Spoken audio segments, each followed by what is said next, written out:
हिते असां ॿी अहम ख़बर शेयर करे रहिया आहियूं। पीपल्स पार्टी सुभाणे सॼे मुल्क में रिथियल एहतिजाजी मुज़ाहिरा मुलतवी करण जो ऐलान करे छॾियो आहे। पीपल्स पार्टी सबर जो मुज़ाहिरो कंदी, एहतिजाज मुलतवी करण जो फ़ैसिलो कयो आहे। पीपी सिंध जे सदर निसार खोड़े जो इहो चवणु आहे। अदलिया समेत समूरनि इदारनि खां मुतालबो कयूं था त हिक ई ॾींहुं चूंडूं करायूं वञनि।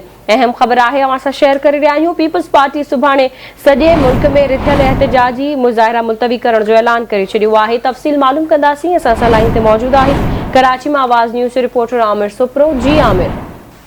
हाँ जी बिल्कुल। पाकिस्तान पीपल्स पार्टी पारां सिंध भर में 25 मार्च यानी सुभाणे एहतजाज हुयो उनखे मुलतवी करण जो फ़ैसिलो कयो वियो आहे ऐं निसार खोड़े जो चवणु आहे त असीं सब्र जो मुज़ाहिरो कंदे सुभाणे थींदड़ एहतजाज आहे उनखे मुलतवी था कयूं ऐं असीं अदलिया समेत तमाम इदारनि खां आहे इहा डिमांड था कयूं त जेके मुल्क में इंतखाबात आहिनि हिक ॾींहुं कराए वञनि। अवाम जो आवाज़ उहो ॿुधियो वञे। जेकॾहिं न ॿुधो वियो त हीउ एहतजाज आहे उनखे ॿीहर सो रिथियल थींदो। पर उनजो चवणु आहे त पाकिस्तान में अलॻि अलॻि जेके इलेक्शन आहे उहो अमल बहितर न आहे।